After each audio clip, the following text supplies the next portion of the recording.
Guys, welcome to the I Love CVille show. It's Jerry Miller. Happy Monday to you. It's great to be with you across Charlottesville, Albemarle County, Central Virginia, and frankly, across the globe, baby. A fantastic program lined up for you. Bernard Hairston is our guest. This gentleman, an executive director within the Albemarle County School system. He is a fabulous friend of this program, his entire family, in fact. He is also one of the founders of 100 Black Men of Central Virginia, an organization that is doing absolutely fantastically positive things in our community. I'm excited to spotlight Mr. Hairston from a personal, a professional standpoint. I'm excited to spotlight his family. His son, Brandon, I absolutely admire tremendously, as I do his wife, Gwen. He's also brought along two gentlemen in Marquan Jones and Josh St. Hill that are, doing fantastic things at Albemarle High School and Monticello High School, respectively. We will spotlight these gentlemen and all the good things that they stand for here on the I Love CVille show. Guys, the entire gist of this program is spotlighting the best of Charlottesville and Central Virginia. And the three gentlemen I'm about to introduce you to undoubtedly embody those qualities. Before we go any further, let's thank some of the folks that make this program possible. First, Greenberry's Coffee. For roughly 28 years, a husband and wife tandem named Sean and Roxanne Simmons had a dream of opening a coffee shop in Charlottesville. They did it in Barracks Road Shopping Center with a roasting facility in McIntyre Office Park. And you guys want to know something? Today, it's a global business, with locations in Japan, Qatar, Saudi Arabia, Washington, D.C., soon to open in Portland, Oregon, and it started right here in Charlottesville, Virginia. It's the kind of stories we love to celebrate here on the I Love CVille show. Let's give big-time props as well to the good doctor, Scott Wagner Chiropractic and Sports Medicine. Who's got your back, baby? Scotty Wagner has your back. He's been changing people's lives one patient at a time, and he is doing some big-time things from a quality of life standpoint. Again, the type of stories we love to celebrate here in Charlottesville and Central Virginia. 4 people make this program possible. I have the easy job. I sit for an hour, 5 days a week, and talk in a microphone and celebrate Charlottesville. 3 other folks are behind the scenes. One of them is our director, and Harris Tolber. One of them is our producer, and Judah Wickhauer. Another one is our producer upstairs, and Lauren Linsky. These people allow this show to become a reality. All I ask of you as you're watching this program is to like the show and share the show. Give me a like, give me a share, so we get the spotlight even further on the stories that I think are making the kind of impact we need here in Charlottesville.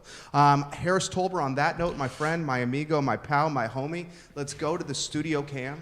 Let's welcome the gentleman to the set. We are going to start with a gentleman I think that needs no introduction whatsoever. His name is Bernard Hairston. He's an executive director in Albemarle County School System. He is one of the founders of 100 Black Men of Central Virginia. He is the father of one of my favorite people in Charlottesville, Brandon Hairston, the husband to one of my favorite people, Gwen, a physical education instructor, if memory serves correctly, who recently retired. The Hairston name is synonymous with quality, with excellence, with positivity, with education in Charlottesville and Central Virginia. Thank you for joining us on the program. Jerry, you the man. You the man, baby. And I want, we know you as an educator, but I want to introduce the world to you the man, okay? Personal hobbies, personal interests, your passions, what you like to do, and then we get into the executive director position. Let me know who Bernard Hairston is, the person. Oh, Jerry, I don't know who I am. I evolve each and every day. It's like whatever comes next, you make an adjustment. But I'm just a new version of Albert and Alma Hairston, a new version. They're old school, I'm new. Core to the bone, good people. Believe in discipline. It's right or it's wrong, nothing in between. Tell the truth, boy. Come in here with your best game. I am a first generation, get this, high school graduate. Okay, first generation. That means my parents did not graduate high school. Lucky to be sitting here today, but they valued education, and I'm just taking the ball to another level. I love you, I love your wife, and I love your son because you embody positivity, and you guys have a zest for life. I have a zest for life as well. And when you see it in someone else, we're magnetized and we gravitate to it. I've always seen it with you, whether it's at a tailgate at UVA, whether it's in the stands at Monticello High School watching baseball, whether it's at a Legion game. You love to live. Talk to me a little bit about the importance of your family, the nuclear family that you have with Gwen and Brandon, and the significance and the fact that you just love being around these folks and what they mean to you. So ask me, how am I doing? How are you doing? You know, when people ask me that, I always like to give them a real serious response. So my response when you say, how you doing? Check this out. I'm keeping my eye on the curveball to advance the runners. So when you talk about the family, okay, the eye on the curveball are those obstacles that we see each and every day. Advancing the runner is making sure that Brandon is doing what he's supposed to do, graduating from college, getting a good job, and looking at all those barriers that would prohibit him from doing what he's supposed to be doing. With Gwen, just keeping her happy, because I get yelled at all the time. Happy wife, happy life, baby. Hey, Gwen's happy all the time, isn't she? Come on now. Well, yeah. She's got a lot of energy. And, I was a principal of Burley Middle School. She was a teacher at Agnew-Hurt. And so all the students would feed into Burley. And they just loved her. And then they had to deal with me. She'd come home for Christmas, and she had like a car full of gifts.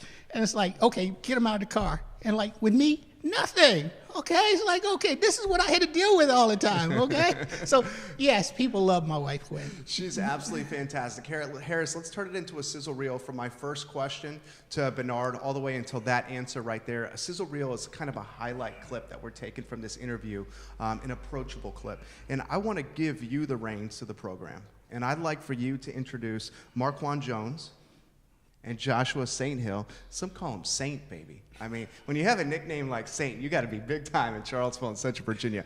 The show is yours. Talk to me about these fantastic gentlemen. So you introduced me as a founding member of the 100 Black Men of Central Virginia. Actually, I am the founding president of the 100 Black Men of Central Virginia. Awesome. I served in that capacity for 8 years. We had to keep changing the bylaws to keep that tenure going. And I recently stepped back in to complete the term of our second president, and so I am currently the interim president. So these two young men that are here today, they're like superstars who've been a part of the 100 Black Men since grade 5. Awesome. They started in our MQ program, which stands for Math, Men, and Mission. It starts with a 2-week summer algebra initiative to enroll young men in algebra, because that's one of those gateway subjects for success. And they are currently a part of the second phase of the mentoring program called the High School Scholars Program. And that's designed for young men to maintain a 3.0 GPA or higher. Nice, fellas. And the whole idea behind this 100 Black Men of Central Virginia program is to aid our area public school divisions in closing achievement gaps specifically for African-American males. So when I say these two guys are superstars, you got the best of the best. Marquan Jones, senior. Okay, check this out. We talk about leadership. This guy is the second mentee of the 100 Black Men, who's been the 9th grade president of Albemarle High School, the 10th grade president of Albemarle High School, the 11th grade president of Albemarle High School, and currently the 12th grade president of Albemarle High School. The person before him who did the same thing was Josh Beatler. He's at James Madison University right now. Superstar. This guy is doing what we do in terms of our motto, what you see is what there'll be. This summer, he served as a teacher assistant for this program that he started in grade 5. He's the man. Now, Josh, another story. He's got it all. He's got charisma. He's got personality. He's got intellect. He started in the 5th grade. What I remember about Josh, we had this 2-week summer academy, and we had this video that we, recorded to just kind of describe the program. He was a budding rapper. This guy did the lyrics to the darn video. He was talking about the teachers who did this, the teachers who did that. He was talking about the program. He just projected. And I knew when this guy was, 5th grade, 6th grade, he was going to be a star.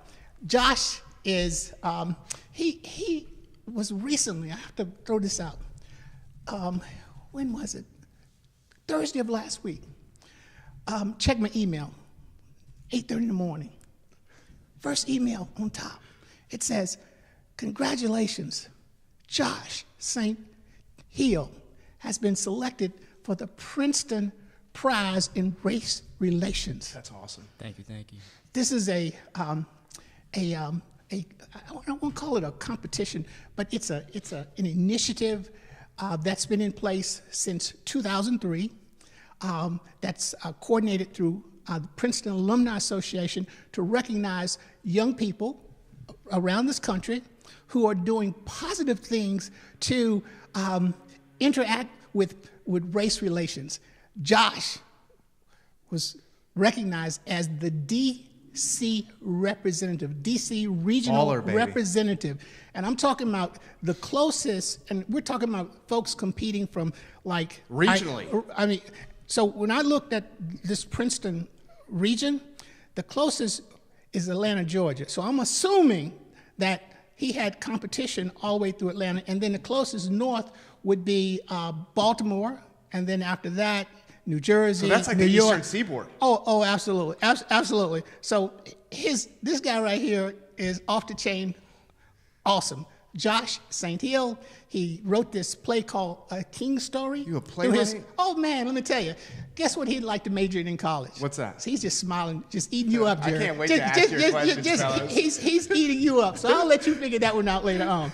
But Josh is a senior at Monticello High School, and we're glad to have him. Guys, first of all, I'm nervous about my job because I think Bernard can do it better than I can. After that introduction he had for you guys, that was job well done right there, baby. I'm going to start with Marquan Jones here. Marquan Jones, Albemarle High School. Yes, sir.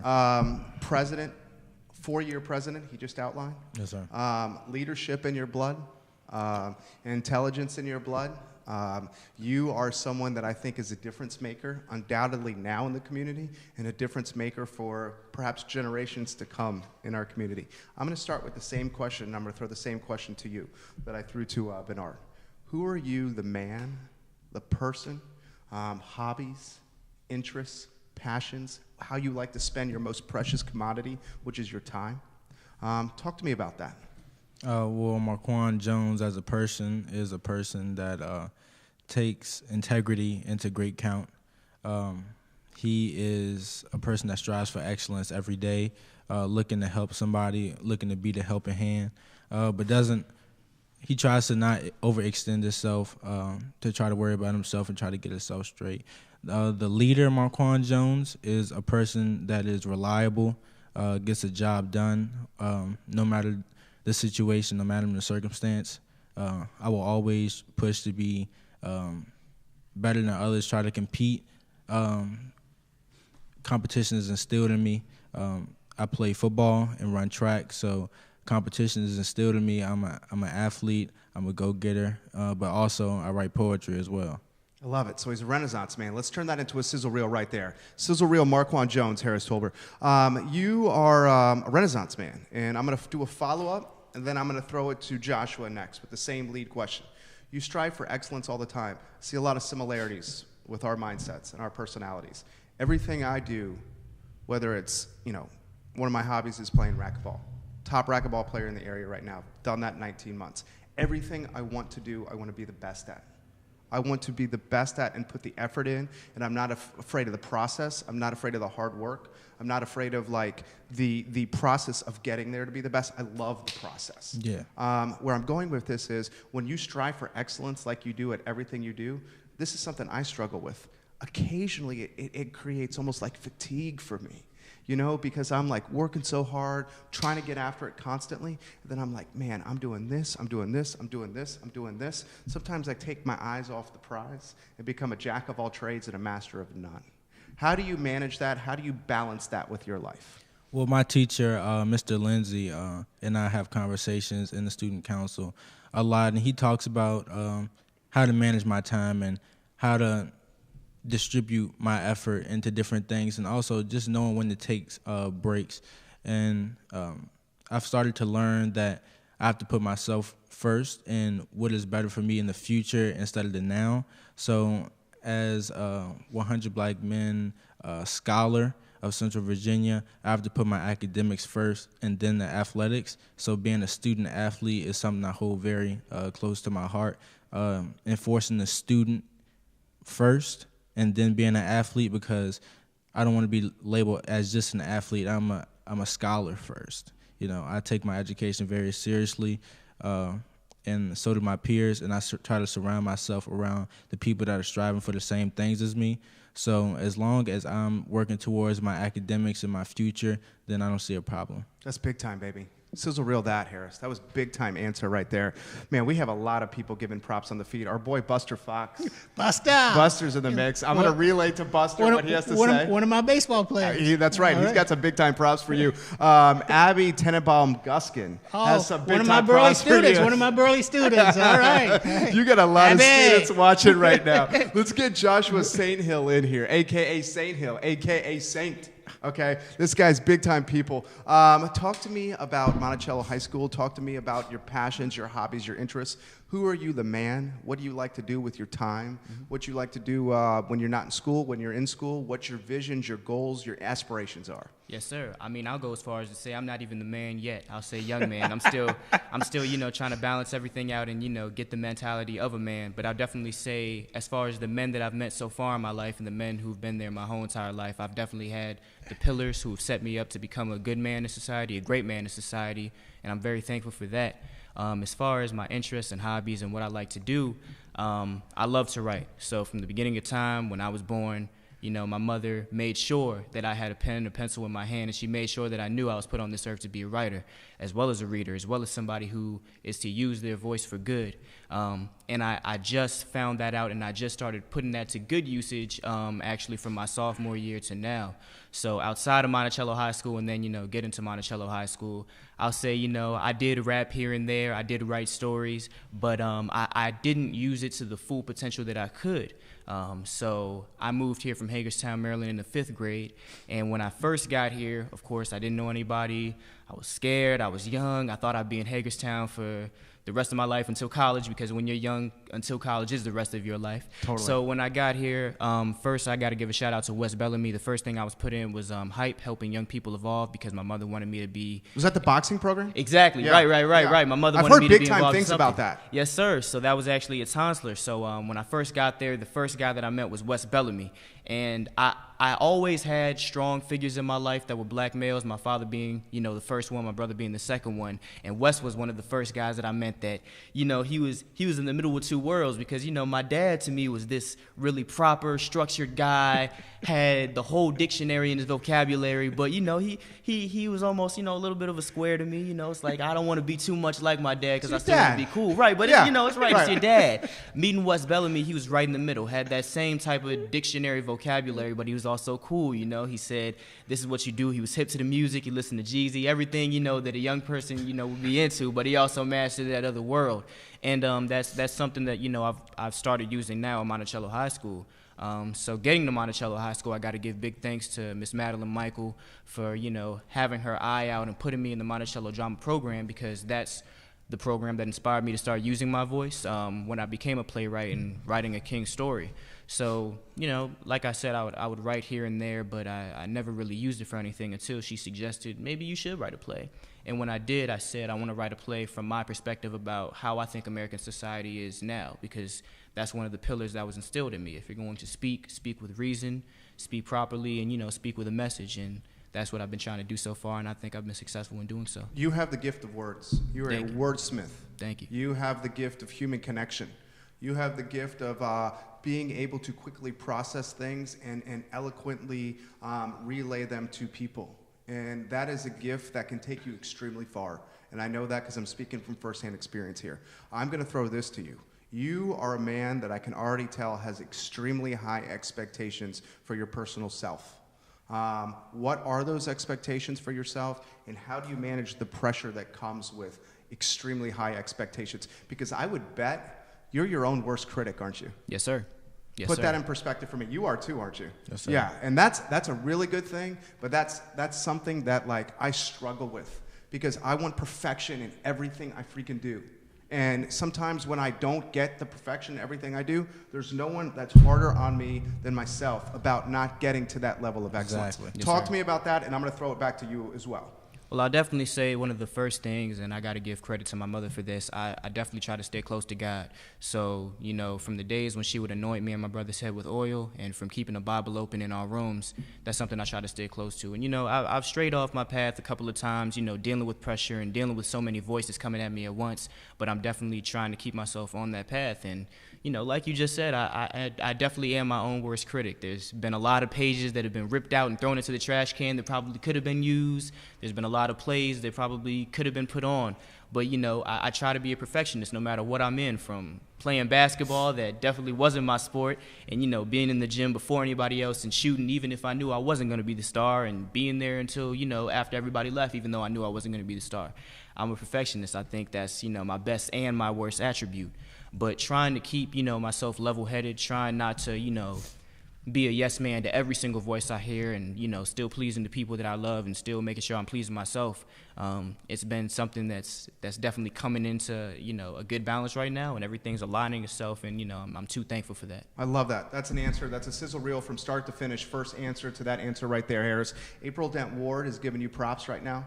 April Dent Ward says, "What's up, Marquan? You looking sharp, homie?" April Dent Ward is good people. Let's get Buster Fox's props here. Just as Bernard does, he gets everyone involved and sets standards high for everyone. He is one of the best leaders for this community we have. I personally thank Bernard for everything he has done for me. He has pushed me to grow in every aspect of my life. We should ask him about coaching techniques and how animated he is. He could take coaching and tie that into professional environments. This guy was a trip as a third base coach. That's from Buster Fox. I want to get your thoughts on what Buster had to say right there, Bernard. You know, life is about psychology. Coaching is about psychology. You know, I would coach my players, but I'd psych out the other team just by talking to my players. You got to have that mental game to get the edge. So it's just a part of life. Let me throw Abby's comment to you, Okay. and then you get a response. Then I'm going to work you in here, Marquan. Abby says this. She goes, "Hello, Bernard. Sending much love to you, Gwen and Brandon. Your whole family is loved in Charlottesville and Central Virginia." She has this question. What is the mission of 100 Black Men of Virginia, and what is the passion? And then what got you started in this incredible program? Abby, how are you? Good question. So back in 2008, you know, achievement has always been a point of interest for me as an educator. You know, when I arrived at Burley Middle School as principal, out of the 5 middle schools, Burley's scores were at next to the bottom. By the time I left, they were at the top. So addressing achievement gaps has always been an issue. So in 2008, started looking at achievement data of African-American males in Albemarle County Public Schools. It wasn't really, really good at all. And so I needed to do something about it. And I'd just been moved from principal of Burley to the executive director of community engagement and strategic planning. And there was a goal for the division that says, we're going to eliminate achievement gaps. So my belief is a chain is only as strong as its weakest link. And so the achievement data of African-American males was considered the weakest link. And you got to not just talk about it, but you got to do something about it. So the 100 Black Men was founded with the mission that we're going to work with area public school divisions to close achievement gaps. And so these 2 young men in front of us are examples of how we close achievement gaps. We have one with a 3.6 GPA, one with a 3.4 GPA. When we started looking at achievement, one of the high schools, for example, had only 1 of 13 of their African-American males above a 3.0 GPA. When we looked at all the schools in Central Virginia, they had a range of 5% of their African-American males with a 3.0 up to 22%. Not okay, for an average of 14%. So we have been looking to address those issues, but it's all about making sure that you nurture young men and you coach them to believe in self. Much of the media is not positive about African American males. So these two young men started out as fifth graders, and we told them that they were brilliant. We told them that the only obstacle in front of them were those that others put in front of you. And it's your job to tear them down. So we talked about them being, and you used this term, Jerry, change agents. We told them early on that they are change agents. They are difference makers. You say it long enough, they will believe it. And so the mission of the 100 Black Men of Central Virginia is to change the narrative of how we prepare our young African-American males in this area to improve the quality of life in this community. You have two examples in front of you. I love that answer. Sizzle reel that answer, Harris, right there. We'll call it the mission of 100 Black Men of Central Virginia. This is a question that I'm going to throw to both of you. I'm going to start with Marquan Jones. April Dent Ward has a message for you. She says, Marquan Jones is going places. I love seeing him grow up in church. Marquan, keep pushing forward. Both of you guys, the world is your oyster. The future is yours. That's from April Dent Ward. Well said, April Dent Ward. I love the support that you offer this program. The whole premise of this show is to showcase positivity and the best of CVille. And I think you gentlemen embody that. Do you guys feel any pressure or expectations now as leaders in the community? Because now you're seniors. You've been involved in this organization since you were in the 5th grade. Okay, there are now 5th graders that are coming up through the organizations and now are looking up to you. You mentioned how Dr. Wes Bellamy was a positive influence on you. In some ways, with the 5th and 6th graders in the organization, you may be the Dr. Wes Bellamy to those 5th and 6th graders, you know? And that's a lot of pressure. How do you look at yourself as a leader? Talk to me about that, and how do you handle that pressure? Well, there was a lot of pressure just even having the courage to join a rigorous program like the NQ program. Spending 2 weeks of your summer learning to do math with people that look like you, it really says something about your character. Then you're supposed to read 2 books over the course of 2 weeks. You're extending your mind, you're extending your academics, and you're building connections with people that have the same goal as you. And I feel like having that exposure is the pressure, having that exposure really isn't pressure. And then later on in life, there isn't really any pressure. It's helping others be in the position that you were once in. So it's always about going back and helping the next person, because you want to close the achievement gap. Like Dr. Hairston says, like, our mission is to bring people up, never to push anybody down, never to set any obstacles, because we want as many black men, as many black women, as many people of color to be picked up in our community, because our community is one that should be diverse and should be one that should be open and loving. Should be celebrated. Yes. Should be championed. Yeah. And you know, I am a God-fearing man, and God has blessed me with talents of human connection, of confidence, of charisma, of being a conversationalist, of being able to quickly convey messages and connect with people. And for so long, my business is 11 years old in May, and for so long I've used these abilities for capitalistic purposes of driving revenue, of owning a building, of doing a business that has been successful. And it hasn't been too recently, where the last, say, 18 months or so, where I started, and a lot of it had to do with the birth of my son. The birth of my son has opened up my eyes to things that I had never thought of before, because there's this little human being that is going into this world, and the world can be either this destructive and negative place, or it can be this positive place that he can be raised in, and he can grow and blossom into hopefully a man that's better than me.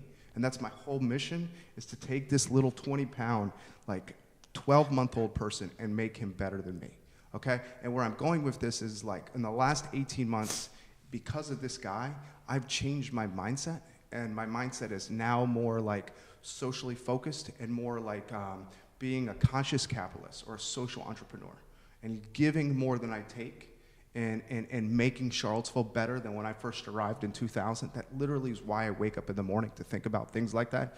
Where I'm going, and I'm throwing this to you, Josh, how do you manage the leader piece? How do you manage the, understanding that people are now looking up to you? Mm-hmm. Put that in perspective for me. Well, first and foremost, I think in order to be a great leader, you have to learn how to be a great follower. So being placed into the MQ program as a fifth grader, I'm not gonna lie to you. As a fifth grader, first, I didn't appreciate how strong it was because, you know, as any fifth grader, to learn the first 2 weeks of your summer you're gonna be in a math program, you're like, what? I just got out of school. I gotta go back and start learning all over again, man. This is horrible. But, you know, when I look back at it and I look back at all the great lessons that we learned and all the great books that we had to read and, you know, what they were instilling in us, they were really putting us in an academy to not only learn math and be better students, but to be better leaders and be better men. So, you know, following each other, being in classes with Marquan, Trayvon Opie, Kedrick, all these kids who, you know, we all come from different backgrounds and we're learning about math and we're, you know, we're getting taught by people like Miss Shearburn and Mr. Bear and, you know, Dr. Hairston being there and taking us to see movies like 42. We really were, you know, growing up, you know, before their eyes and learning how to be men from, you know, seeing strong, prominent black figures and strong, prominent figures in our lives. So, you know, now that I'm in a position where people see me as a leader, I wouldn't say there's a lot of pressure because I look at it as just, you know, a younger version of me. You know, they're now in the place that I was in, and I would like to show them things that I didn't learn or I didn't learn as quickly so they can be even better than me when they get to the position that I'm in. That answer was fire, baby. I think that's a sizzle reel there, Tolbert. Throw the same question to both you guys. You guys, the world is undoubtedly your oyster. What are you guys, 18? You know, 17, 18? About to turn 18 in 2 weeks, actually, 26. Okay, so, coming you up. know, what, you know, man, if I knew what I do now and could be 17 or 18, you are in, like, such a great spot. And I think further along than, I'll be straightforward, further along than probably 99% of your peers. And you guys can do whatever the heck you want. What do you want to do with your life? I want to keep using my voice. You know, whatever college I want to end up at, I want to major in communications. And the reason why I want to do that is because I've realized that I can kind of live the best of, you know, all my worlds, getting into the program of, you know, media and film and things such as that. You want to share your voice? Yeah, yes, of course. Because there were many things that I juggled around doing, you know, from middle school until now. I thought about being a journalist. I thought about going into marketing. And all these things kind of revolve around, you know, using your voice. And I feel like after becoming a playwright, I learned that, well, writing is my strong suit. And through writing, I can use my perspective and I can use my voice and I can use things I study, whether it be using a little bit of a journalistic edge and asking people questions of how do you feel about this or what do you know about this, and then using my perspective and combining it to put this out to a larger audience so they can now see things. I feel like it's just the perfect blend, and I'm grateful for the opportunities that I've had so far and the lessons I've learned from being in Monticello drama and from, you know, going into a playwriting program at Spark, and now I feel like, you know, I'm my best self and I'm ready to go to a college level and further that. Dude, I went to UVA. I came out of UVA. I was a journalist. I used the journalist career to become a TV and radio broadcaster. Yes, sir. 2 TV shows that bear my name on NBC 29, a syndicated radio show on 7 ESPN affiliates across 3 states. And then I used the journalism background, the broadcasting background, and the TV background to launch a business and become an entrepreneur 11 years ago. That's great. I'm happy to offer any perspective and do any kind of help for you. I Yes, sir. swear. I Thank mean you that. so much. Thank you. I want to throw it to you. Your life, you were 18 years old. Yes, sir. You're a leader. 4 years of consecutive presidency at Albemarle High School. I mean, that is sick. That is sick. Okay, that is so sick. What do you want to do with your life? Well, I want to major, when I go to college, I want to major in economics and business management while also minoring in African American studies. Business has always stuck out to me just about... Why? Well, I want to own a business that I can relate to people and interact with people and also know the people's needs. So whether the business is food or whether the business is even tutoring, that's been a goal of mine, is to start a tutoring business for young black men. And it may incorporate with the 100 Black Men. It may not, but I also want to extend my hand to people of color. And then African American studies is something I want to do to strengthen my connection to my roots, learn who I am and who I want to be while also finding myself. And these things may change along the way while I'm in college because I'm still growing as a person. But I know that I want to be the best me I can be. And being the best me I can be is going to help the community whether it's in Charlottesville or whatever college I land in. I love that answer. That's a sizzle reel there, Tolbert. What you're describing is a social entrepreneur or a conscious capitalist. And a social entrepreneur is someone that runs a for-profit business that is focused on giving back to the community and making it better. Running a for-profit business and giving back to the community do not have to be mutually exclusive.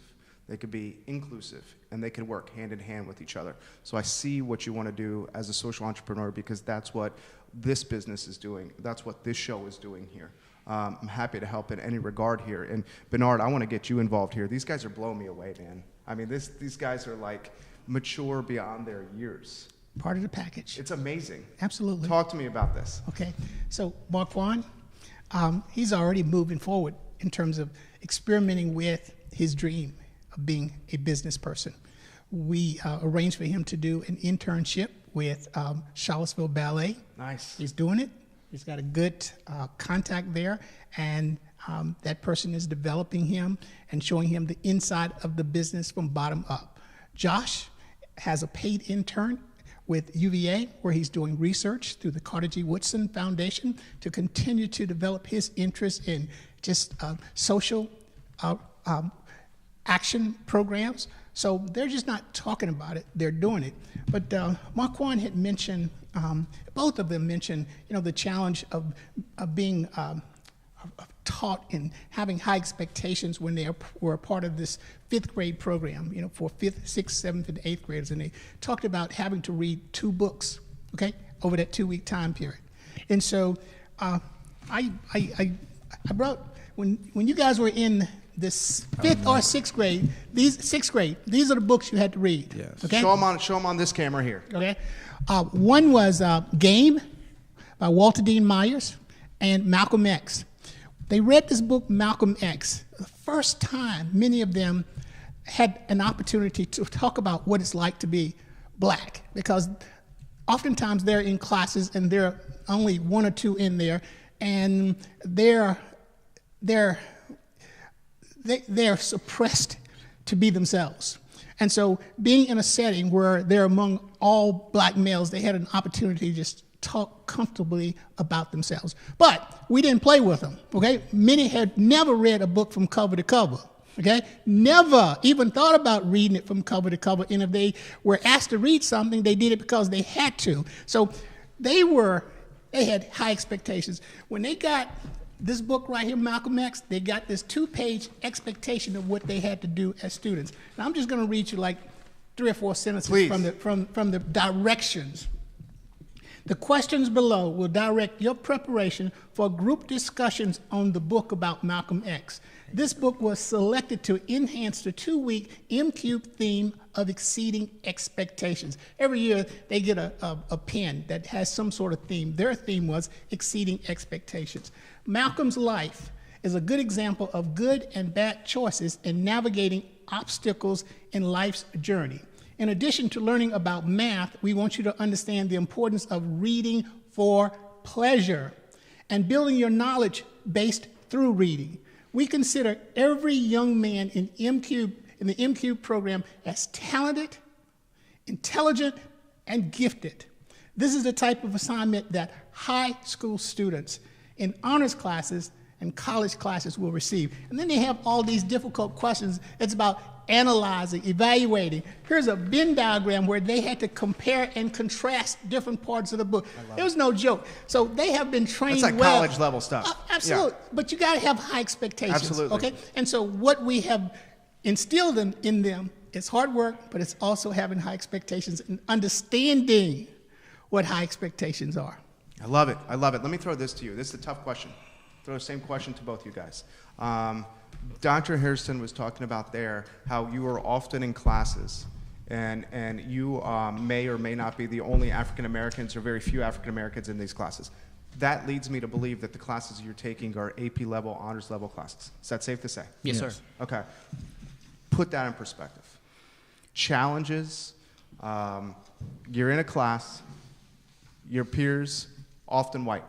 Mm-hmm. Okay, put that in perspective. Well, the way I always looked at it, and this may or may not be accurate. I don't have the full facts on it, so take my word with a grain of salt. But when I look at AP level courses or dual enrollment or honors, those are just words to me. Here's the reason why I say they're just words. I know multiple kids who are in classes that people label as standard or, people label as mediocre, who can read the same books that we read in AP classes, can answer the same questions that we read in AP classes. The difference is maybe if you're in the standard class, you just do worksheets, whereas when you're in AP class, you do discussions. Those are the only difference. And these kids are more than capable, but they didn't have people advocating for them so they could be put in the process of where they would now be in that AP class. It's not that they're not smart enough to do it. They're more than smart enough. They might be smarter than me. Some of these kids can probably have 4.5 GPAs while all I have is 3.6. But they just didn't have the advocates. And I'm thankful for the advocates that I've had in my life. Don't think that I'm not. But I think if all these kids had better advocates, or maybe if the school did better than, the tracking that they do now, then these classes would probably be full of people, that are more full of color. So when I'm now in these classes and I'm surrounded people who don't look like me, and I'm, being taught this curriculum that isn't harder because it's an AP class, I sometimes do think, well, wow, I wish, one of these kids that I know is getting the same opportunity that I'm getting, because they're more than capable of, doing this work. Or, I wish I could take some of this and I could take this knowledge and give it to these other kids that may not, or, may get to this level of this level of course in the following years. So I think it's always, or I would say the solution is... What is the solution? I was going to ask you that.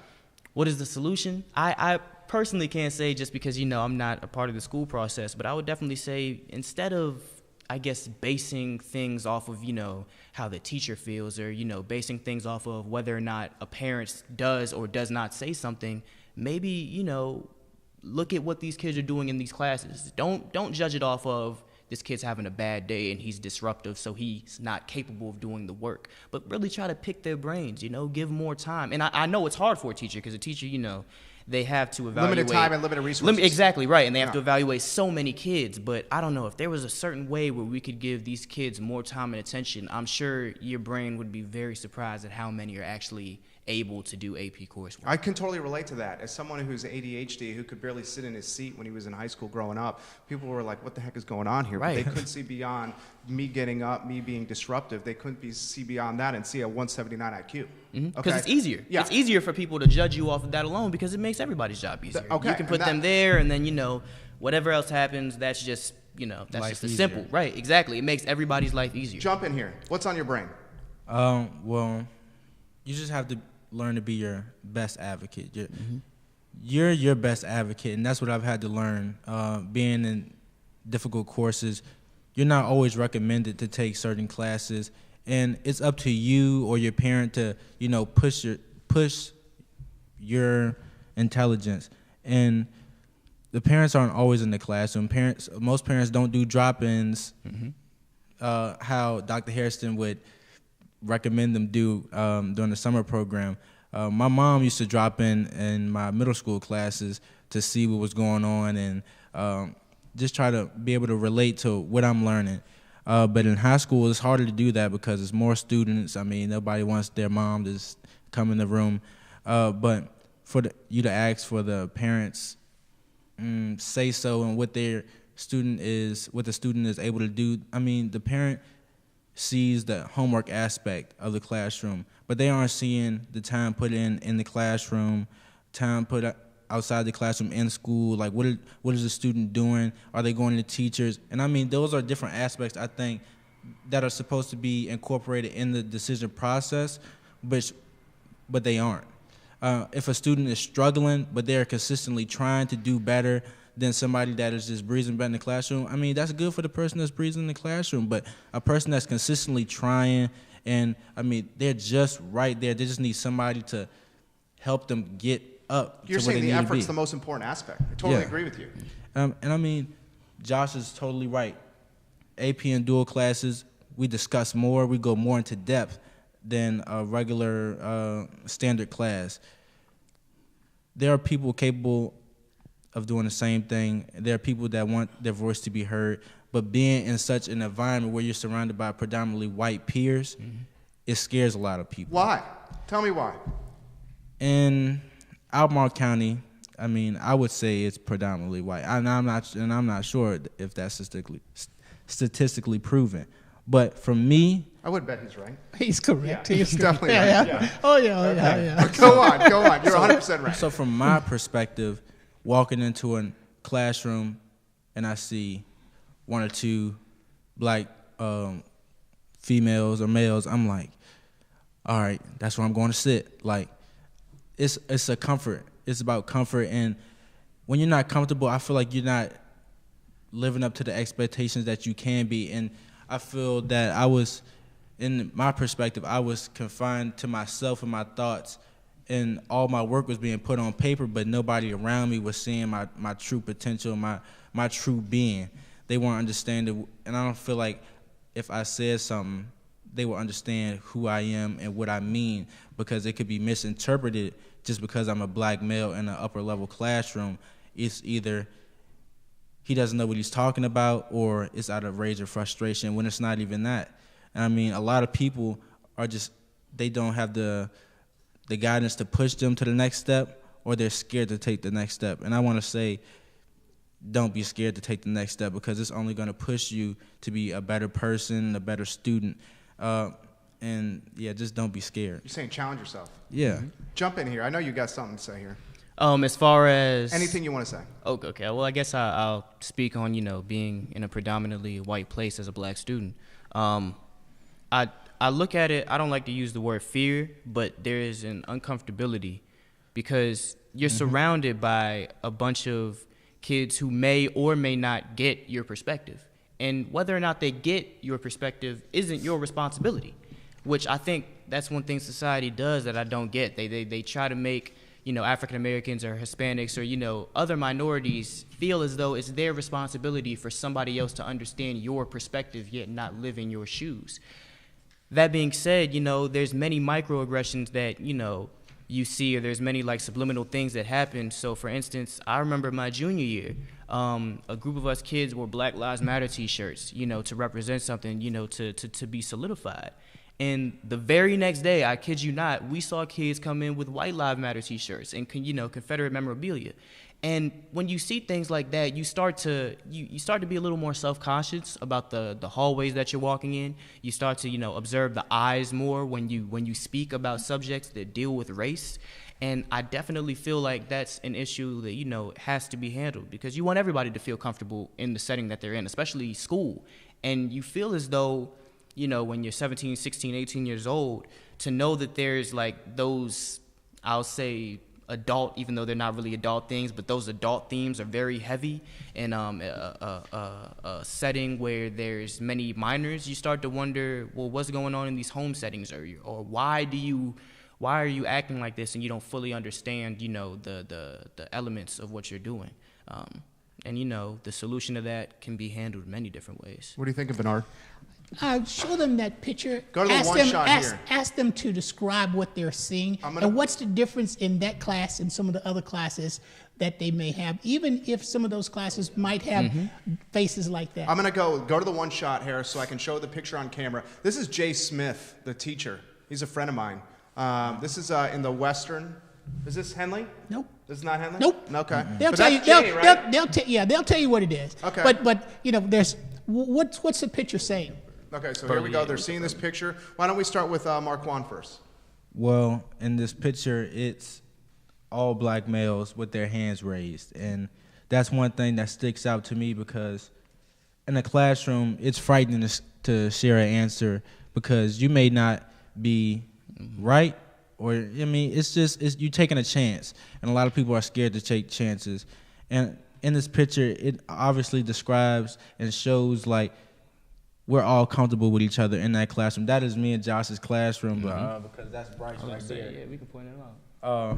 You were playing it. This is Bryce. Right, but that's Jay Smith, right? Yeah, that's Mr. Smith. And having a teacher, having a black male teacher as a math teacher, especially someone like him who's charismatic and outgoing. Yes. Yeah, it's somebody that cares about you and cares about your education and what you're about to do and what you can do and the potential that you have, and someone that pushes you day in and day out. Like, that's something that you really don't get. And a genuine relationship with your teacher is hard to build.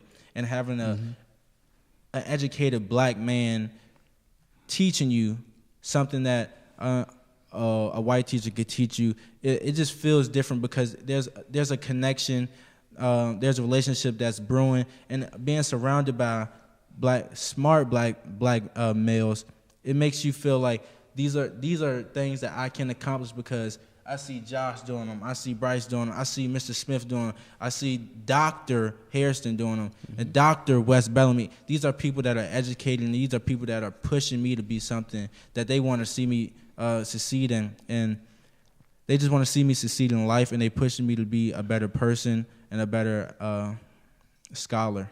Better man. Better man. I love it. I love it. So the question is, how do you transfer that from a summer program that's for all boys and all boys who are black to where they have that confidence and that commitment to be good students, good people, and good leaders? You remember that? That's what we expect. Good Yes, sir. students, good people, good leaders. How do we transfer that so that they're comfortable in classroom environments every day? What do you so think they it's can saying? excel? Oh my gosh, and that's deep. That picture, that picture brings back memories. I Wanna- definitely believe the way. You want another Oh one? man, and they really got me in the forefront now. I definitely feel like, that's me. That's me. Without the hair on his face. Oh yeah. Dude, you look like you're about to drop some knowledge in that photo right there. Oh no. Some, like, serious knowledge in that photo right here. I definitely There's feel like, Joshua right. St. Hill right there. How old are you? 5th grade here? 6th grade? What, maybe 10, 11 or so? Yeah, So you're 10 like or 4th, 11. 5th, 6th grade there. Yeah, yes sir. Show yes, is sir. yours. Anywhere you want to go. I definitely feel like this program, these were the proper steps to get us to transfer that into the classroom and to set an example for other people. Because, as a kid, and this is for like all kids, this isn't even, African Americans, to sit like in the front of the classroom, for instance, there's such an anxiety in doing so and being in the forefront and like Why? feeling that, because it's like when you're in the front of the classroom, it feels like you're now gonna be like, you're the automatic target. So if there's a problem on the whiteboard that needs to be solved, hey, you in my line of sight, get up there and do it. So, you start sitting in the back, and then when you sit in the back, that leads to, you being a little bit more quiet, and then you eventually get forgotten. Even if you sit in the middle, the same type of thing could happen. But, being in 100 Black Men and, being told, hey, you better sit in the front, you better be attentive, you better make sure that you're on top of your work, this GPA.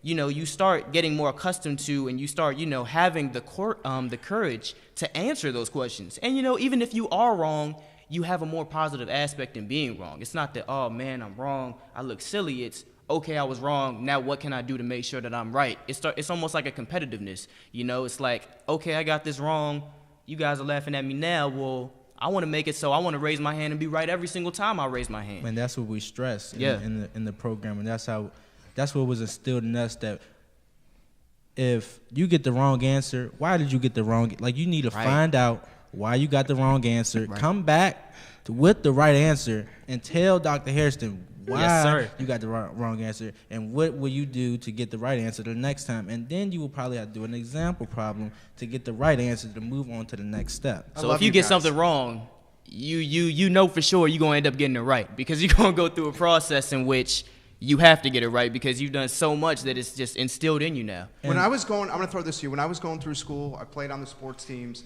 My friends were oftentimes the fellas that were on the sports teams. The fellas that were oftentimes on the sports teams were not in the AP and honors classes. I was in the AP and honors classes. I caught flack from my boys for being in the APs and honors classes because it wasn't cool, or, we weren't having fun. You weren't with your, having a good time.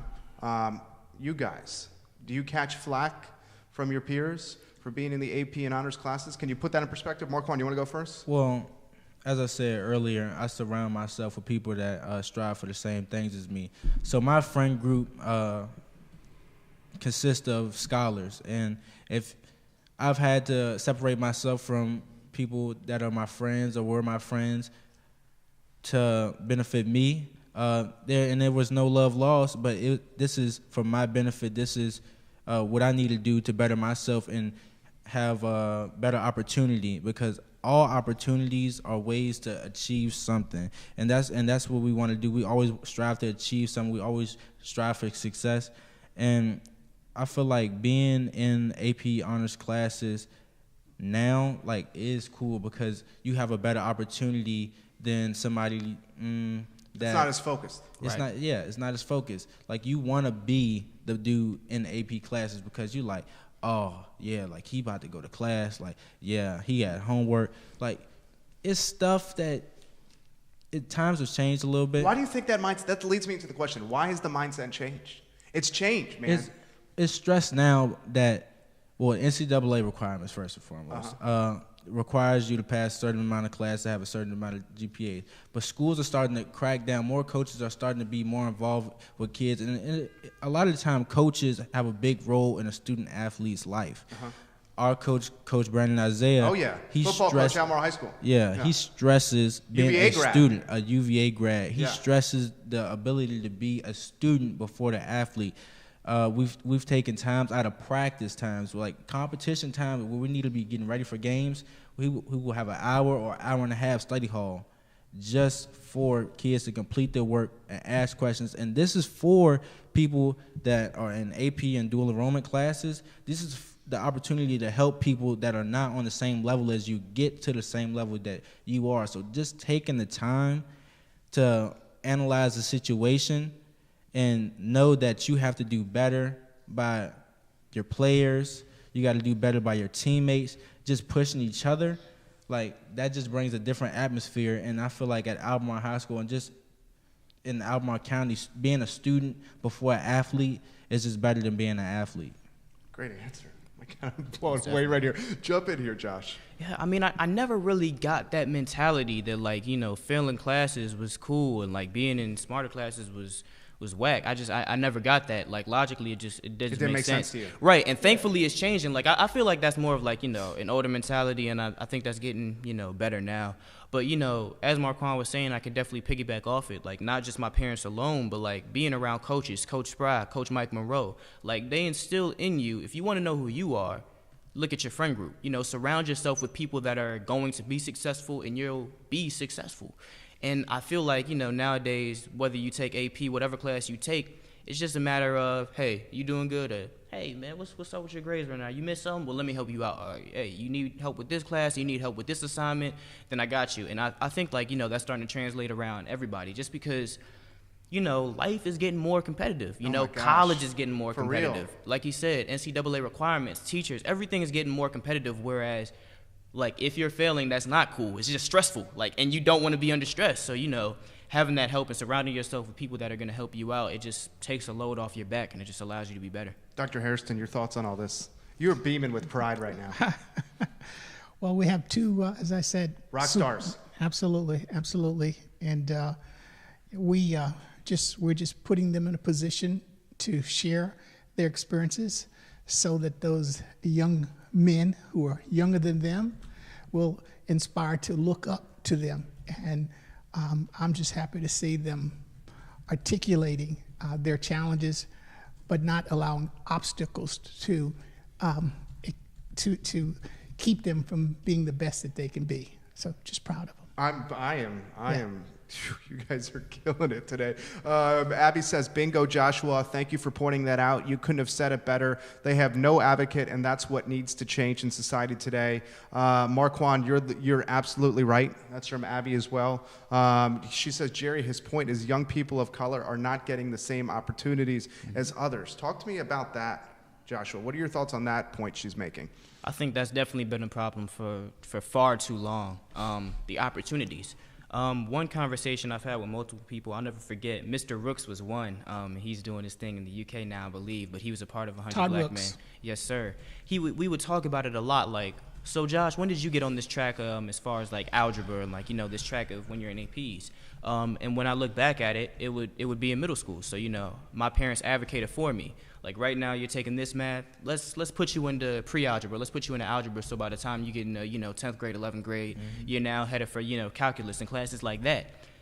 Kids don't always have those advocates, especially kids that are people of color.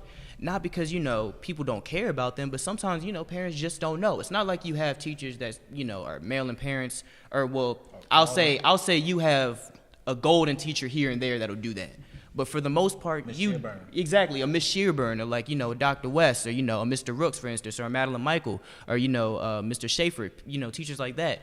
But for the most part, you don't have teachers that are going to email parents and say, "Hey, Josh got this really fast. You think you want to push him somewhere?" Because it's not that they don't care, but They don't have the time. They don't have the time, exactly. And especially, like I said, people of color, parents or such as that, it's not that they don't care, but you don't have people advocating for this or saying, this is what you should do. My mom, she was teaching me mathematics and multiplication before I would get to school when I was little. I remember nights like that, when she had the time to do so.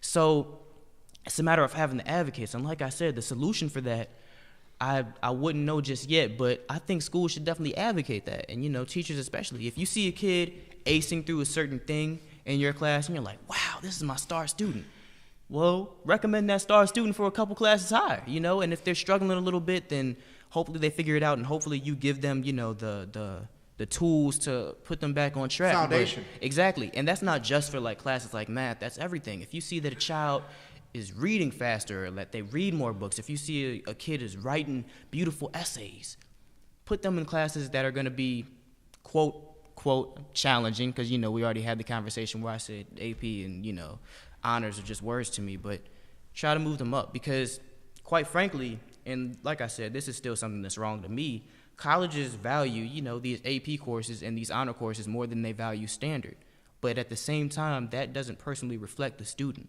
So it's a matter of getting that student and giving that student the tools and attributes so they can now get to that higher level. Because, like I said, with tracking, if I look at it systematically, when you don't care and these kids are now just taking, class after class, they're uninterested, the work is probably too easy, so they tend to do it less.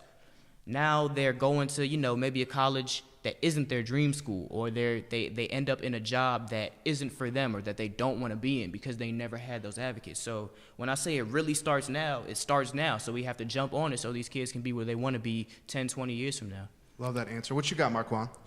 Well, that's the academic side. I want to touch on the extracurricular Most side. There are many clubs and programs that are available to you when you get to high school and in middle school, and those programs aren't really accessible, really. They're accessible, but they're not promoted for people of color to join them. And I'm not saying that there are restrictions in the clubs. I'm not saying that it's purposeful, but I'm saying it's a real factor into why people of color aren't in certain programs. Me, for instance, I shared an office with Josh Beeler. He is an African American as well. There are 2 African Americans in this class,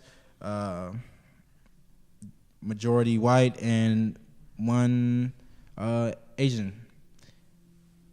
You walk into the classroom and you see this is a student council. This isn't a diverse role in our school. Like this isn't a representation of our school. If somebody was to come in here, this is not representing our school population. And if you go down the hallway to a leadership leadership class, leadership is almost like SCA. SCA is we plan the prom, we plan homecoming, but we're not event oriented. We try to better the school. We try to better relations between schools, and these are steps that are taken by people of all grade levels. But when you look into the SCA now, this year, I'm the only person of African American descent, and there is my boy Kokum, who is Indian. The rest are Caucasian. Why do you think that is? You touched on it some. Yeah, it goes into, well, if I go back to leadership, Albemarle, a leadership program, when I was in middle school, I hadn't heard about leadership.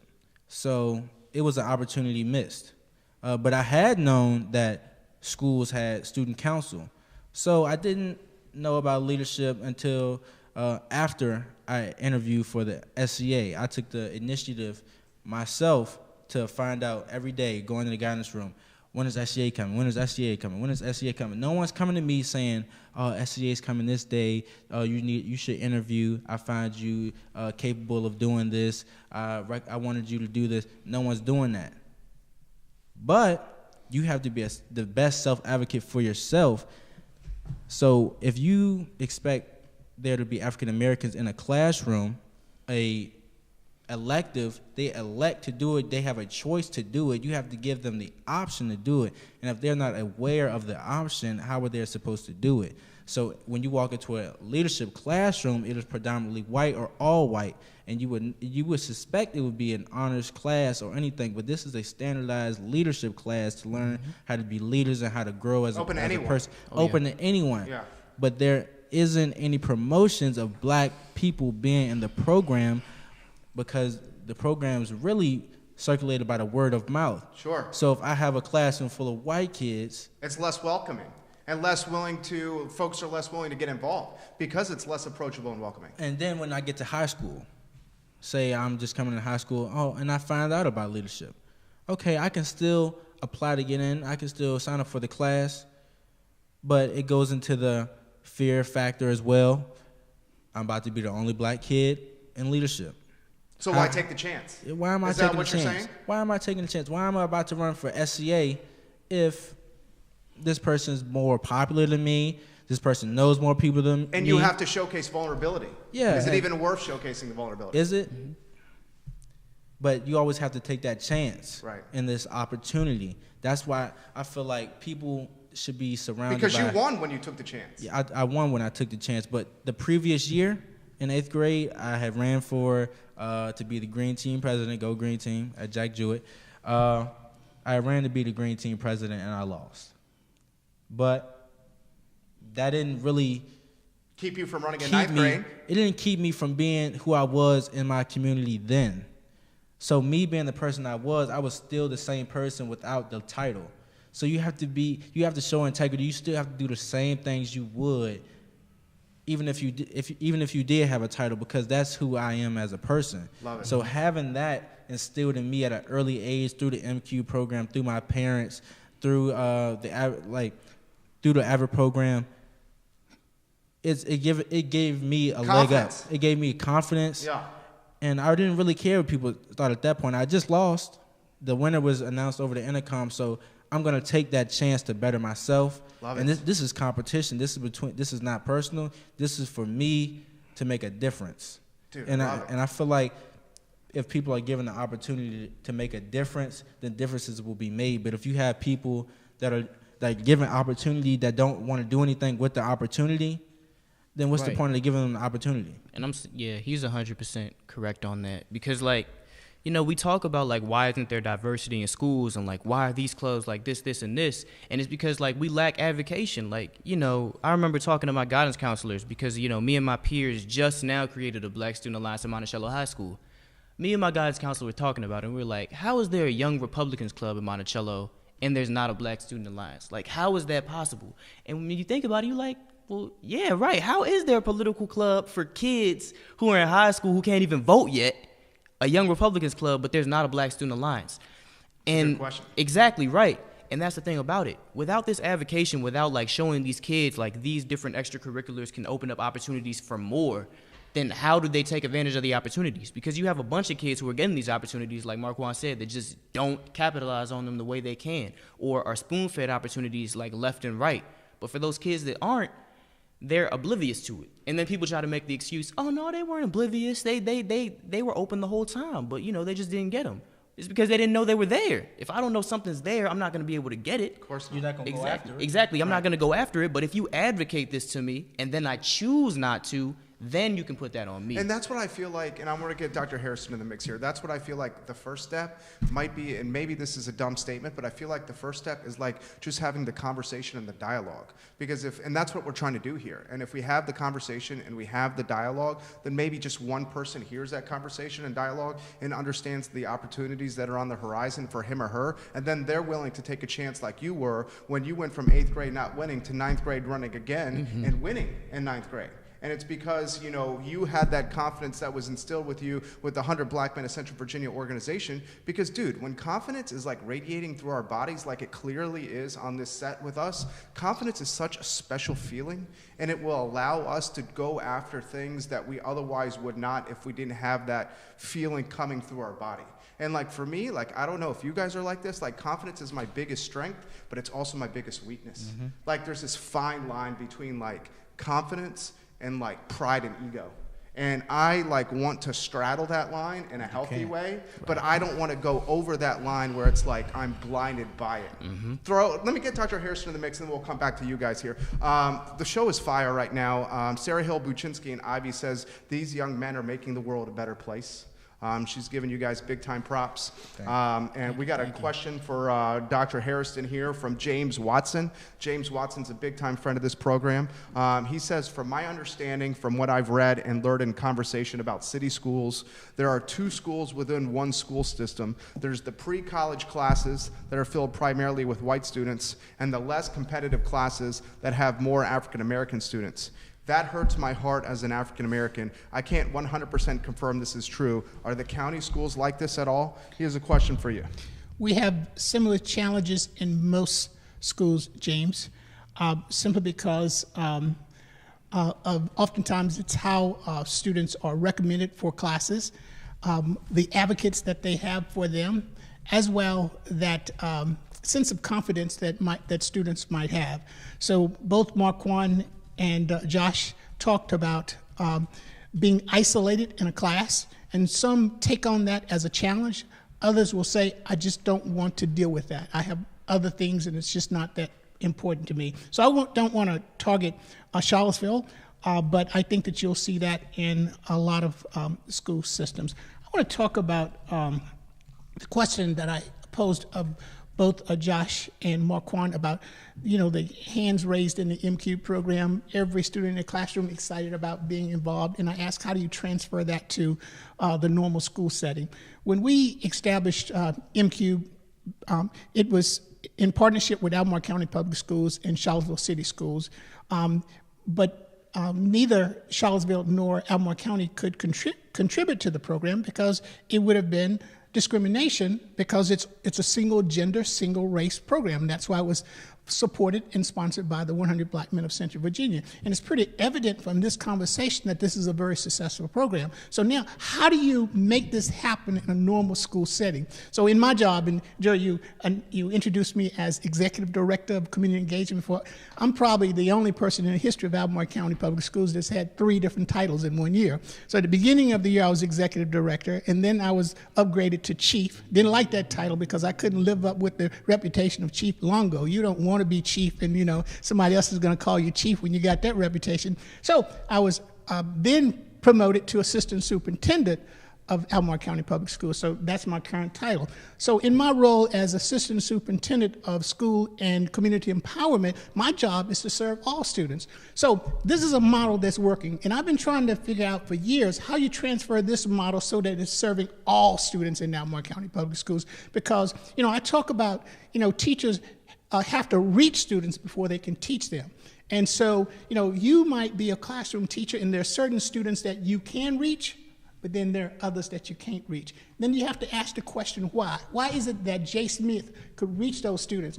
Josh and Marquan said it's because he was an African-American male, and they connected. So there was some sort of social and or cultural connect between those students. And so in my role, my current role, project that I've been working on is educating or retraining teachers on how to activate culturally responsive teaching practices. Culture is, your background. It's your who you are. It's your parents. It's your grandparents. It's your upbringing.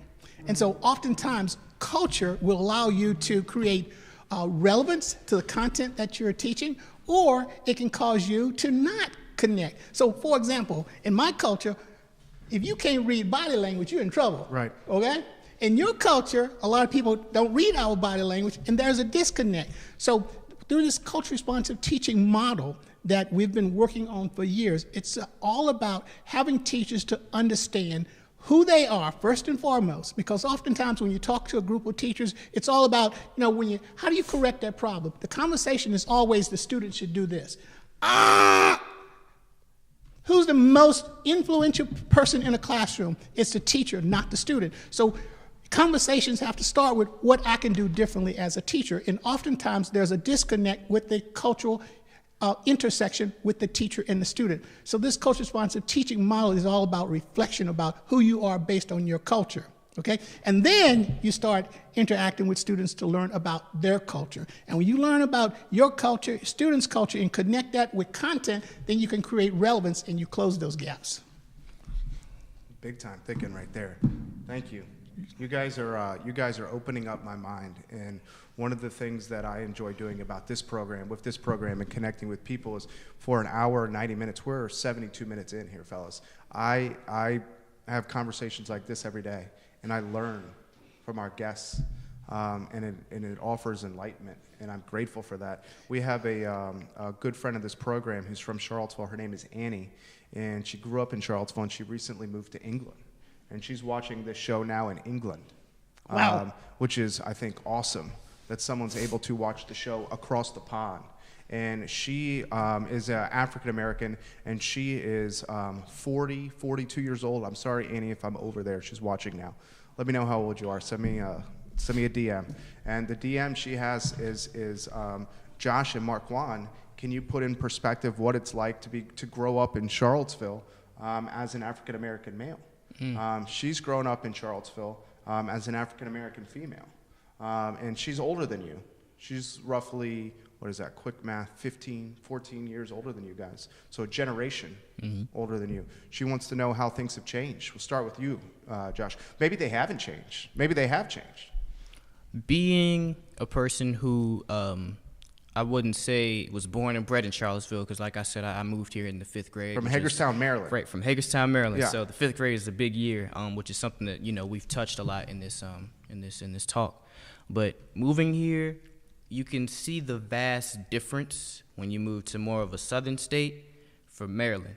So I didn't know Charlottesville, Virginia existed. Of course, I was in the 5th grade, so who would know at that age? All you know that exists is your own hometown. But when I moved here, and my mom, she pointed it out a lot, you can see the vast difference between people of color and, Caucasian people in Charlottesville. And I didn't know the full history behind it, so I couldn't touch on why I felt a different type of way when you walk through Charlottesville. But now when you start learning more history about the town, you start figuring it out. So, we can look at things like the statues. We can look at August 12th, and we can talk about that. But let's just talk about even before that, just normally how you feel. You can see the vast difference in the economics. You can see the vast difference in the different ways that people walk. Like when you're walking through UVA and you see more Caucasian people and young students who are just happy. And then, you go through Cherry Avenue and you see older people of color just walking around, and you wonder why there's such a gap. And you start to realize, yes, this is a college town, and yes, the investments that are made in investments that aren't necessarily progressing us. A big thing I like to always point out is Vinegar Hill. They took down Vinegar Hill, and you don't see, as far as right now, you don't see a lot of black businesses. I went to a Black Business Expo, which is the first one I've ever been to, and I was so motivated. And, Wes Bellamy was there, and Sarad, I forgot his last name. Exactly, Davenport, he was there. People that are pushing this now, it's a great time ever. It makes you feel better about living in Charlottesville. No doubt. But to come through 5th grade to about my junior year around this time, it was a little sad because, you see such differences, and you're like, you don't feel as comfortable as you would if you maybe lived in like D.C. or if you lived in the 757. So you feel like it's like the that. South. Charlottesville's the South. Well, it is. We live in Virginia. It's definitely the South. I was driving to Richmond, or I was driving somewhere, and I saw a Confederate flag waving. So I know it's the South. They remind me of that too much. Robert E. Lee, a statue of him is up. So I know it's definitely the South. And it's just a matter of how do you handle that growing up in a place that didn't fully support you through these generations. And it's a matter of how do you find success in these places. So me and Marquan, of course, have found our success, but some kids haven't. And some kids might not even know that it's available. Exactly, that's available. And they might not even know the history, of why it's like this right now. And I want to add this and then get you in the mix. I want to add this perspective. We're talking about African American owned businesses in the community. I'm going to spotlight the restaurant sector. There's a startlingly lack of African American owned restaurants in Charlottesville and across Central Virginia. For example, the only ones that I can personally think of is the Chick-fil-A in Fashion Square Mall, Mel's Cafe on West Main, Marie Bet on Rose Hill, Right. and Pearl Island Catering inside the Jefferson School. So I feel like I know most of the businesses in the community more than a lot of folks, and I can think of 4 African American owned businesses that are restaurants in our community, which I found utterly startling. And why I did, because Charlottesville as a city has the 3rd most restaurants in the United States per capita. Now the key is per capita in the entire country. Only, ladies and gentlemen, only New York City and San Francisco have more restaurants per capita than Charlottesville, and we only have 3 African American owned restaurants in our community, which is unfortunate. The show is yours. You can go in any direction you want, Marquan Jones. Talk to me, what's on your mind? Well, I was born and raised in Charlottesville, Virginia, so I feel very strongly and proud about where I came from. I grew up in Albemarle County, so from the other side of town, and I was exposed to the black community a lot more than I was to what you would say the white community or the middle class. Did you say you grew up in the county? Yeah. Yeah. And I would come on this side of town a lot with my dad and be exposed to Mr.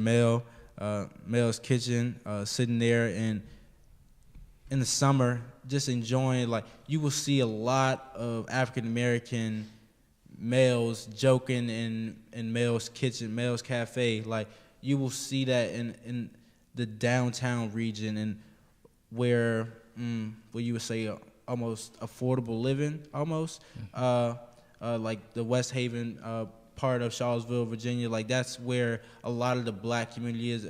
Cherry Avenue, Fifeville. And when you talk about, you see up UVA, everybody is happy and they're walking.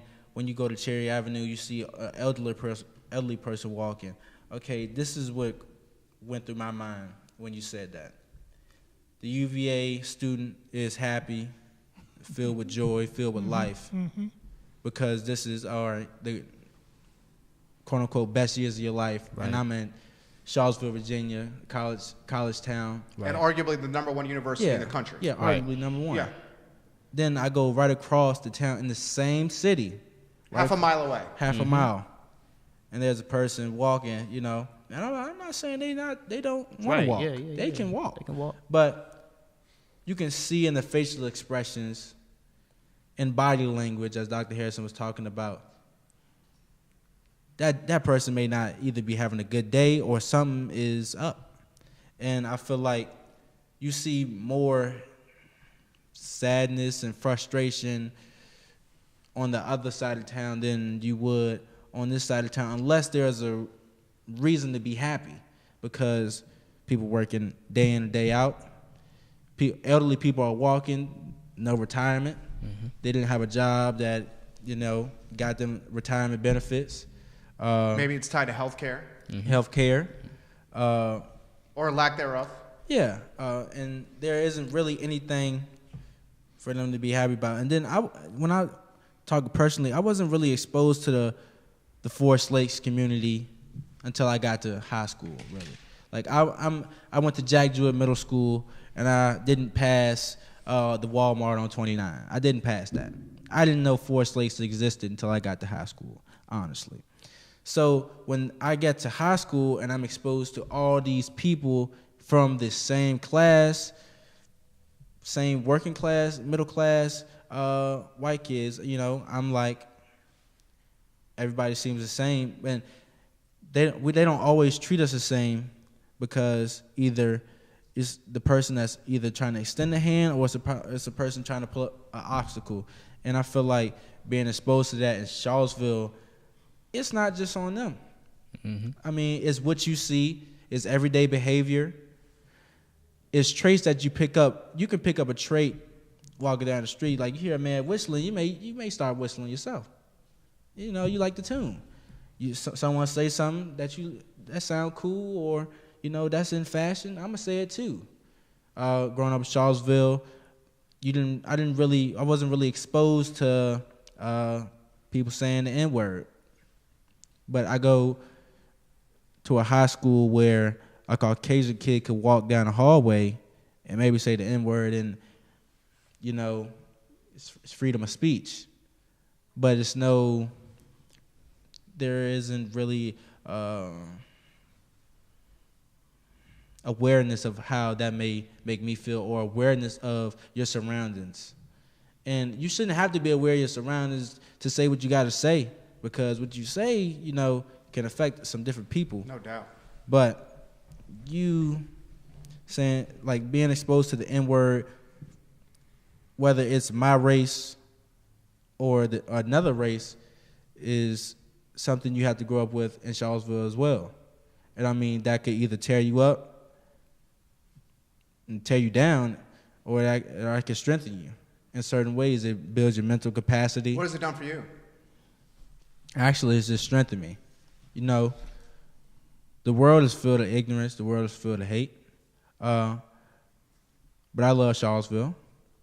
There'll always be people that don't want the best for you, but there is always the slightest bit of people that want you to do good and want you to succeed. And I feel like being exposed to people that don't want the best for you, don't have the same background as you, aren't coming from the same places as you, like, being exposed to those people gives you a different insight, and that gives me a leg up because I don't come from where you come from. I'm learning how you think. We're exchanging ideas, but I'm taking notes in my mind. How you think, how you speak. I haven't always been as proper as I am now and spoken the manner as I have been. You're very well spoken. Thank you. But I wouldn't have picking up these traits unless I was exposed to different things. And I think that's what Charlottesville gives you the opportunity to be exposed to different things, whether good or bad. And I feel like Charlottesville is a place for a person to grow, but be exposed to things that they may not have wanted to hear or see, but it's something that'll strengthen them in the long run. And it's a good and a bad. Dude, that was fire. That answer was fire. Robert Gray, Monticello High School. Robert Gray is watching right now. I love some Robert Gray. He says, keep using this platform for positivity. I'm trying, Robert. I'm really trying. I'm trying to have conversations that oftentimes, I don't want to say are uncomfortable, but conversations that are needed to be had. Because I think for so long, we've run away from conversations like this. And conversations like this are maybe just from one man's opinion. And to take a phrase from Joshua St. Hill, take one man's opinion as a grain of salt. I think it's these opinions, these conversations are needed for us to take our community into a better spot. That's all I'm trying to do here. Dr. Hairston, the show is yours, sir. Anything that you want to talk about, sir? Certainly. I think Benegal Page had talked about framing this fundraiser that's upcoming with the 100 Black Men of Central Virginia. We should give him some props for this. Oh, yeah. We should. Why don't you, roll it out there, because okay, then I'll throw it back to you. He should be here. Yeah, he should. I tried. Yeah. I tried. So Dr. Benegal Page is on the second floor here in the Macklin building, and he is my dentist. And he is one of the members. Is he a board member? Yes. He used to be. He's a member of the 100 Black Men of Central Virginia. And I said, Dr. Page, you are undoubtedly a leader in our community. I admire you, sir. I would love to have you on the program if you would like to come on the program. And I said, Dr. Page, would you like to come on? And Dr. Page said, I don't want to come on the show, but I think who you should have on the show is Dr. Hairston. And that's where we are today. That's what happened. He was cleaning my teeth. He's like, 100 Black Men of Central Virginia Gala's coming up. I said, Dr. Page, let's talk about it. He goes, I'm not the guy. This is the guy. That man has more knowledge about Charlottesville than anyone I know. He's the man. So if I want to know something, I'll call Dr. Page up to find it out. But anyway, he talked about the need to market our one and only fundraiser of the 100 Black Men of Central Virginia. We have a black tie gala. And we have the 9th annual upcoming. The organization is only 10 years old, so we started out running. And so on March 30th, we have the gala. It's going to be at the Doubletree from 6 o'clock until about 10:30. Tickets are $100 per person. It's a donation so that we can fund our nationally award-winning MQ program that's been recognized by the National School Boards Association for innovative work for closing achievement gaps, in addition to our high school scholars program, which when we first started the baseline data, we talked about 14% of the African American males in Central Virginia schools had a 3.0. That's jumped up to 22%. And so, in addition, over the last 9 years, we've had a scholars recognition breakfast where we have recognized over 650 scholars for having a 3.0. In addition to, since 2011, we have been presenting scholarships to the graduating seniors. So, Josh, okay, and Marquan will be eligible for scholarships this year. And so we have to fund that. So the Black Tie Gala is about funding the support for, these young men who are part of these two programs. In addition, we have a Collegiate 100 chapter on the grounds of University of Virginia. I did not know that. We have college students who are mentoring high school students are mentoring middle school students, so we have a strand here. But anyway, back to the gala. You have until Friday to purchase your ticket to show up and have a good time with us. We have a cocktail hour from 6 to 7. Then we go into dinner. We have a musical group singing oldies but goodies. You need to bring your wife out, have fun with us. I mean, you can get down with Motown music. Down, okay, I can get down. All right. So write us a check. Hey, Buster and Abby, get a date, okay? We'll be looking for you. Robert Gray. And Robert, get a date. And so you can go online to our website, www.100bmocv.org, and you can purchase a ticket through our, what do you call it, something pal? Yeah, PayPal. Yeah. And for James and Annie, you're out of the Charlottesville area, write a check. Write a big check. Support the 100 Black Men of Central Virginia organization, baby. They're undoubtedly doing big time things. Look at these fellas here. We're almost 100 minutes in. It's 2:08. I felt like this 60-minute interview, when I first looked at the clock, it's flying by, and it's a testament to you guys carrying the show. You guys have been the stars of the show. We have been the role players, and I'm truly grateful for your most precious commodity, your time. What I'd like to do is I'd like to close like you see on PTI or Around the Horn with like a final word. And the final word is an opportunity for you guys to go in any direction you want. Okay? What I'm going to do is I'm going to thank some of the sponsors here of this show so you guys have an opportunity to think about the final word and where you guys want to go. We'll start with Dr. Hairston first. Okay, so ladies and gentlemen, Greenberry's Coffee is helping making this show possible. Roy Wheeler Realty Company, for over 100 years, it's a trusted real estate firm. They are helping make this show possible, along with Scott Wagner Chiropractic and Sports Medicine. Interstate Pest and Service Companies is a 4-generation strong company that has supported Charlottesville, Central Virginia, and Albemarle County. Animal Connection, Patty Bowden, a successful entrepreneur making big-time things happen here in Charlottesville and Central Virginia. Cameron Limousine, Caring for Creatures. We are lucky to work with some of the best businesses in Charlottesville here. And what we are is an advertising agency, but we're using our skill set and the power of social media to spread positivity. I was here firsthand outside this building, watching August 12th transpire, and it had an impact on me because as a God-fearing person, I had never seen such sin before, and I was there firsthand because I wanted to relay to my son what it was like to see this firsthand, and instead of just him reading in the history books, I could offer some firsthand perspective to him as well because I thought that was important. So 3 or 4 months after August 12th went down, and I saw it literally in front of this building here, I still could not shake what I had saw, which was negativity, which was sin, which was violence, which was just like behavior that I feel like I had only like seen at that point into movies, and I was seeing it with my own eyes. And after 3 or 4 months, I wasn't sure what to do, and then it dawned on me. I was like, why don't we leverage this platform to help maybe start a dialogue that helps make the community in a better place. And I'm just doing one small part. It's not the solution. It's just what I can do. This is all I can do here.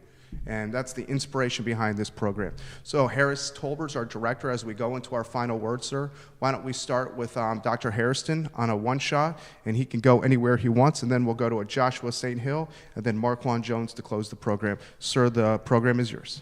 I'm inspired by you. Thank you for allowing us to be a part of your program. I hope that we have shared a message that others will conceive so that they can believe that they can make a difference.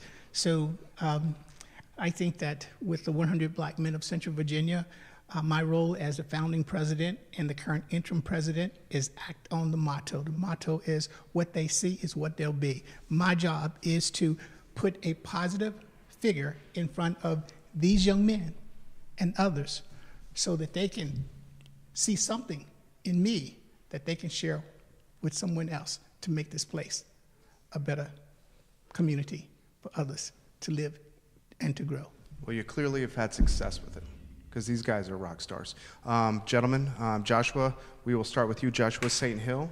You may know him as Saint. That's your one-shot camera. Yes, sir. So if you're giving us the final word, same with you, Marquan, you look into that camera, and you guys can go in any direction you want. Yes, sir. I guess for my final words, what I would like to say to anybody listening and to everybody in general, don't be uncomfortable or don't be afraid to be proud of yourself, to be proud of your culture, to be proud of what you stand in.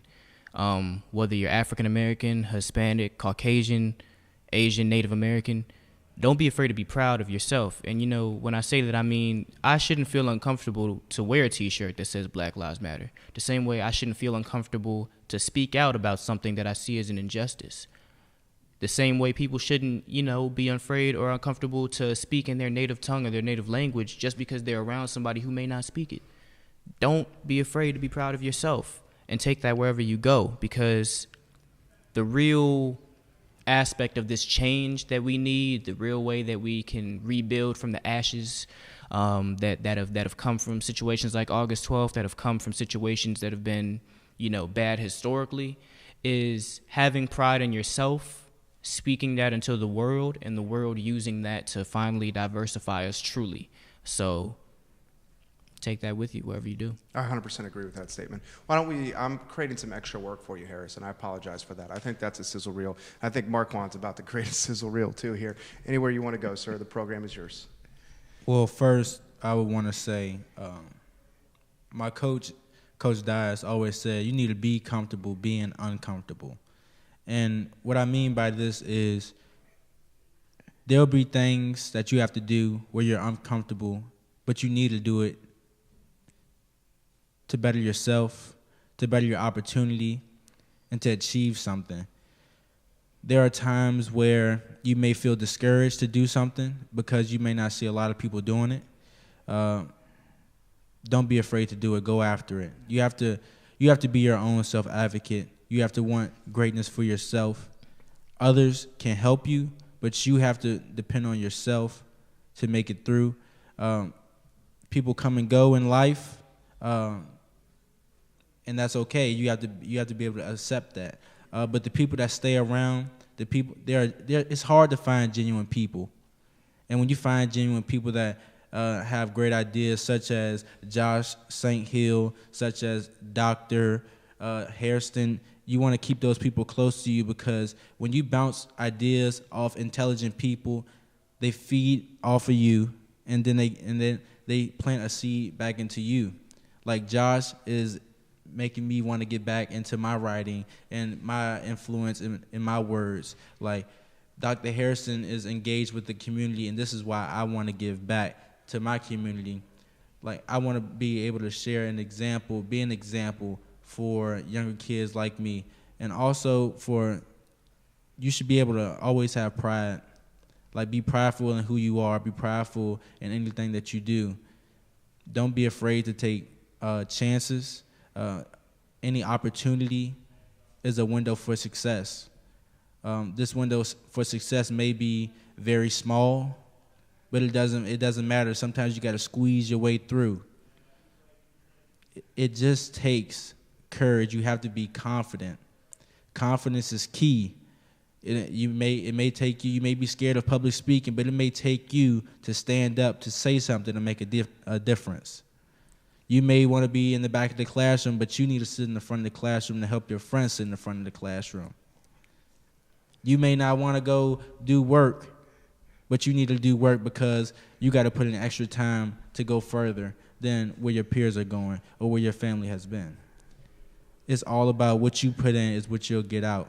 And this is me and Josh are products of what you put in, what you get out, and so is Dr. Hairston. And I'm so grateful for Dr. Hairston and 100 Black Men for instilling in me that I am great, I'm a king, and I show and must still show integrity throughout day in and day out.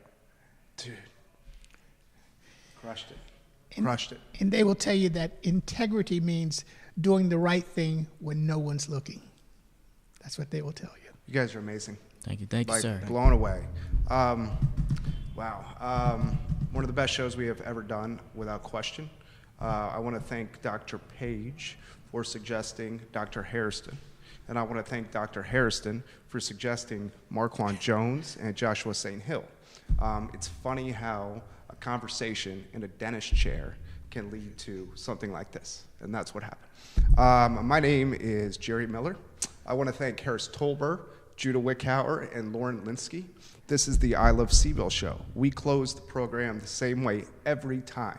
Ladies and gentlemen, if you give more than you take, you will make the world better. And if you give more than you take, you will probably win more. You will probably win in the end. And the second way we close the program is with the golden rule, okay? This is not about religion, but it is about treating people with respect. Try to embody the golden rule and treat others like you want to be treated yourself. Because if we do that, we can help make Charlottesville better, and Charlottesville needs us right now. I'm Jerry Miller. It is the I Love CVille show. We will be back here tomorrow at 12:30 with Jim McVeigh to talk some real estate, to talk some economy, and to talk some Charlottesville. I truly, truly enjoyed connecting with you guys on this platform, and I will see you tomorrow at 12:30, and I hope you enjoy the rest of your afternoon. Thank you. Okay. Thank you. You killed it. You killed it. Thank you. You killed it. Hey, appreciate you. Appreciate you. Yes, sir. Thank you. I appreciate you. Appreciate you. You guys showed some vulnerability, man. You crushed it today. Next step would be get the photo for the website. Yes, sir. And then we'll get to work packaging it. Judah's going to get y'all's email.